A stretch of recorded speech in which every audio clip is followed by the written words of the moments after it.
Hi there. This video is about this suggested solution of the exam of project appraisal and investment analysis.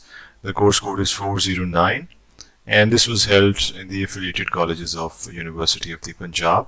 This is the question paper. You can see that there are short questions. There are 6 in number and there are 3 questions that are lengthy questions. This is more of a quantitative question. Now we come to the suggested solutions.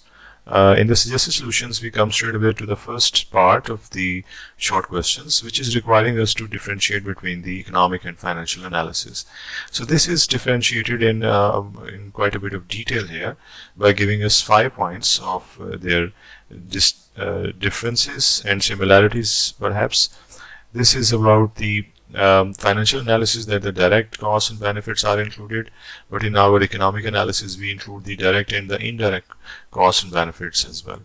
The taxes and subsidies, they are included in our financial analysis because they are the increase or decrease in the firm's resources or project, but when it comes to economic analysis they are considered as transfer payments. This is why they are not included in our analysis, because it only shows mere change of the hand of the possessing of various resources. Now the market prices are used in financial analysis. They are good enough to reflect the value of certain resources, for example land, but when it comes to economic analysis the shadow prices are more useful because they are basically the adjustments in the market price. For example, if land is to be evaluated, its market price and its sentimental attachment, the sentimental attachment of the dwellers will also be incorporated in it, which may increase the shadow price of that piece of land. Now in economic financial analysis, the borrowing from the local resources is added because it is an addition to the resources of the firm, but when it comes to the borrowing from the local resources, it is not included in our economic analysis because it's simply the change of hands within the same economy. When it comes to international borrowing, this is included in the financial analysis because this is addition or subtraction to the firm. But when it comes to the economic analysis, this is now considered important because this is an addition to the economy or deduction from the economy. So these were a few points differentiating between the financial and the economic analysis. The second question is about the type of benefits. The type of benefits can be based upon 2 criterion. One is the criterion of relevance and the other criterion is of tangibility. So on the basis of these 2 criteria, we will differentiate and explain the types of benefits. Relevance is with respect to the objective of the project. If the benefit is related directly to the objective of the project, then it is a direct benefit. Accordingly, if the benefit is not directly related to the objectives of the project or is not the materialization of the objectives of the project, then it is considered as indirect benefit.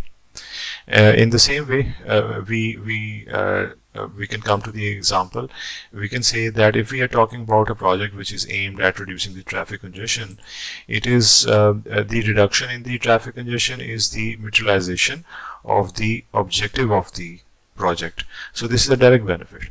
But the quality of the air and the will improve and the noise will reduce. So that process will be also a benefit, but it's not directly aimed at because in our project, because our project is about reducing the traffic congestion. So it's a benefit, but it's an indirect benefit. Then the other criterion is about the tangibility. The benefits can be tangible or intangible. The benefits that are material in nature, we can say that these are the tangible benefits. Those which are immaterial will be the intangible benefits. Reduced wear and tear of vehicles is a tangible benefit that we can see that how the vehicles are now in a better condition once the traffic congestion project is undertaken. The benefits of having a more peaceful surroundings, the mental health of the drivers and passengers, if it improves, it's an intangible benefit. So this is how we can understand various types of benefits, and then we can also try to exemplify them. Then this question deals with the formula of shadow exchange rate and its use in project appraisal. It is basically a variant of the official exchange rate, and it is used once we are dealing with economic analysis. And the formula of it is very simple. We can find this SER by simply multiplying OER with the sum of 1 and the foreign exchange premium. And this foreign exchange premium can be written like this. But once we do this, because this foreign exchange premium can be calculated and then it can be used, or it can be given to us once if we are analyzing. It removes any underestimation, overestimation the market price of the traded goods. Since we are talking about traded goods, so if there is any underestimation or overestimation, then it will try to remove this. Then we have the economic analysis. It is useful in our economic analysis because we are not going to resort to OER, that is a official exchange rate. We are going to resort only to the shadow exchange rate. Then we have the given the next question, which is about the examples use or to differentiate between economic and social benefits. Economic benefits, they are related to the economy, whereas the social benefits are related to the society at individual or at the macro level. Then they are material in nature. The economic benefits, usually they are material in nature, but the social benefits are immaterial in nature. The economic benefits or the economic side of the things deals with the economic viability, whereas the social benefits, they are related to the social acceptability of various reforms. For example, if some reform is undertaken, is it acceptable by the society or the norms of the society? It deals with the economic well-being, the economic benefits in terms of dollars, whereas the social benefits, they deal with the social welfare, making people happy. This is why its examples could be increased happiness, reduced stress, improved security. These are various social aspects that can be improved in the form of social benefits. When it comes to the economic benefits, they are like, for example, increased income, increased savings, and increased production. So this is how we can differentiate between economic and social benefits. Domestic resource cost of foreign exchange earnings. This is one of the methods that is used to decide if one should do importing or one should go for import substitution. That is, if local production is more useful as compared to the import process. So the matter is to save the cost and the foreign exchange. If it is cheaper to produce locally, then we should produce locally, otherwise we should import. The decision is based on this formula, and this is how we can use this. This is attributed to Bruno 1967, and it compares the opportunity cost of domestic production to the value added it generates. So we have to see the opportunity cost of the production at local level or domestic level, and then we will compare it with the value addition. In other words, the specific formula is simply the present value comparison of the domestic currency cost for realizing a foreign exchange saving. That is, this is the domestic currency or domestic production variable, and this is the import variable, which is dealing with the net foreign exchange saving. Now, since this DRC is a kind of ratio, and it is telling us about if we are able to save some resources by producing locally. So if the official exchange rate or the shadow exchange rate, as the case may be, because if we use SER, it means that we are doing economic analysis. If we use OER, that is official exchange rate, it means that we are dealing with financial analysis. If this is lower, it means that it is expensive to import, and if this is higher, that is DRC, then it means that it is better to produce at local level. So let's see this interpretation in a more organized way. For example, you can see these three comparisons. DRC greater than OER, we should import because it is cheaper to import. OER is less than the spending that we are doing here, and domestic spending is more. And if the domestic spending is less than the exchange rate, it means that we can produce locally or domestically because it is cheaper to produce locally. So import substitution should take place. But if they are equal, definitely we are indifferent between importing or import substitution. This is the formula that we have already seen before. SER and OER, how they are different from each other is explained and reminded here. Then we have this final part, which is more of a theoretical part. what is capitalization, and what are the various examples or how it can be interpreted. So this theoretical concept is explained here. You can pause the video and you can go through it. Its various theories are given, their limitations they are also given, the formulas they are explained. So this short question will be completed like this. Now we come to the long questions. The first one is about the cost effectiveness analysis, and this is the detailed description of what cost effective analysis is. Basically deals with the situation where the benefits they are immaterial in nature, and we have to decide that how the effectiveness will be there, and how the various public interventions will be evaluated. Since the benefits they are not material nature, we call it effectiveness. So you can pause the video. You can also refer back to one of the videos in which on this channel it is explained in detail. This will be given in the links and the description. So just going through this because it is already explained on this channel. This is the certain formula that we will use in this. This is the description of this formula, and this is the numerical example which will clarify this method.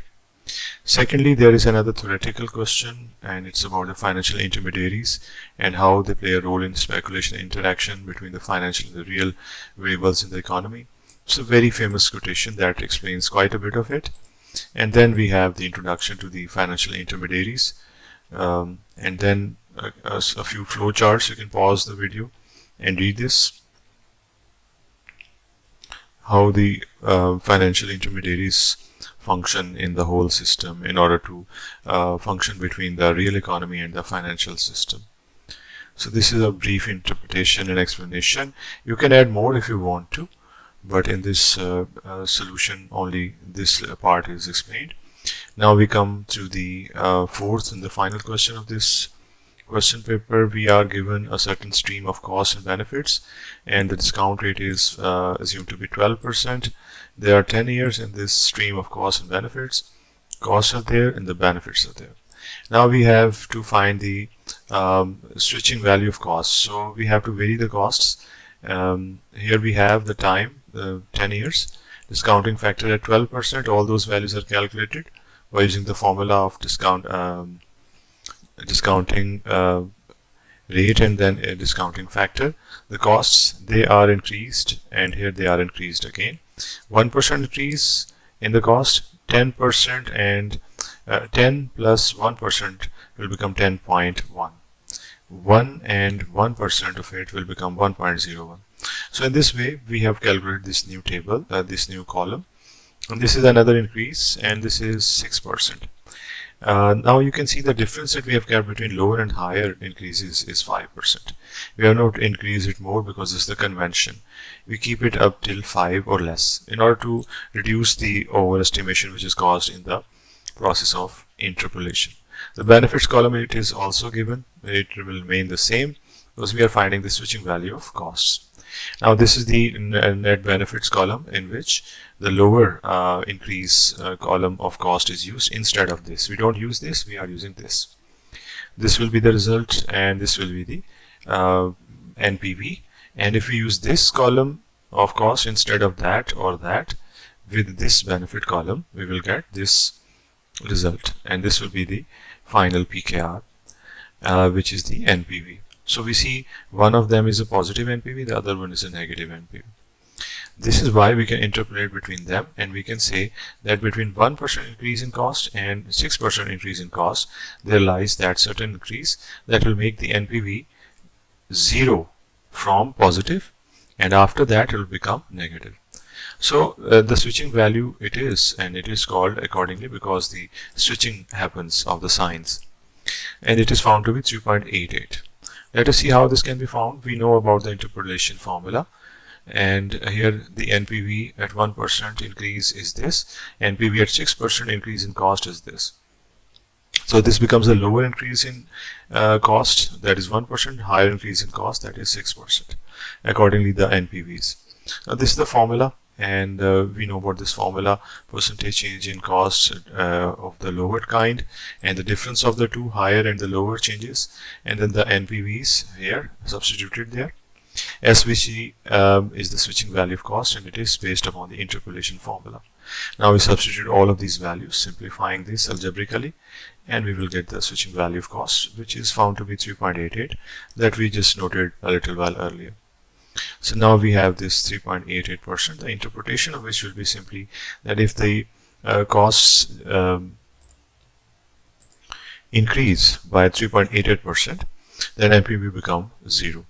So the switching value of the costs is 3.88%. That will make the positive NPV 0, and after that it will become negative.